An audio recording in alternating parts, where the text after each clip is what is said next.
আমদানি পর্যায়ে রাজস্ব আদায়, বাণিজ্য সহজীকরণ ও আর্থিক শৃঙ্খলা নিশ্চিত করতে প্রণয়ন করা হয়েছে কাস্টমস আইন ২০২৩। গত ১৩ই নভেম্বর গেজেট প্রকাশ হলেও বাস্তবায়ন শুরু হবে আগামী ৬ জুন থেকে।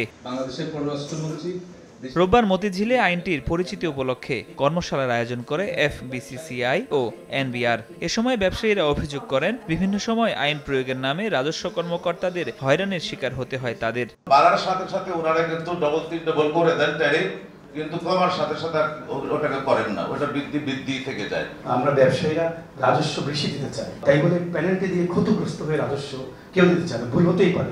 নতুন আইন ব্যবসায়ীদের খরচ কমাতে ও চোরাচালান রোধে কার্যকর ভূমিকা রাখবে প্রত্যাশা রেখে এফবিসিসিআই সভাপতি বলেন, আইন ঠিকঠাক বাস্তবায়ন হচ্ছে কিনা তাও এনবিআরকে বিবেচনায় রাখতে হবে। শুল্কায়নের সময় অ্যাসেসমেন্টগুলো পরিবর্তনের কারণে আমদানিকারকদের হয়রানির সম্মুখীন হতে হয়, অতিরিক্ত ড্যামারেজ দিতে হয়। এই সকল কারণে পণ্যের মূল্য অনেক সময় বৃদ্ধি পায়।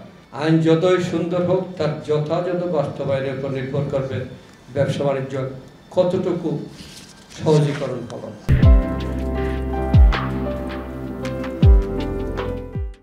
এ সময় আইন অমান্যকারী ব্যবসায়ীদের শৃঙ্খলার ভেতরে আনতে বড় আকারের জরিমানার কথা বললেন এনবিআর চেয়ারম্যান।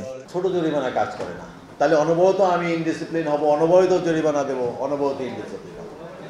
সেই কারণে হয়তো জরিমানার পরিমাণটা অনেক সময় বেশি হয়। প্রতি মুহূর্তে আপনাদের সাথে আলোচনার রাস্তা আমরা খোলা রাখছি, যে যখনই কোনো জিনিস জানতে চাবেন আমরা আপনাদেরকে এডুকেট করার জন্য রেডি আছি।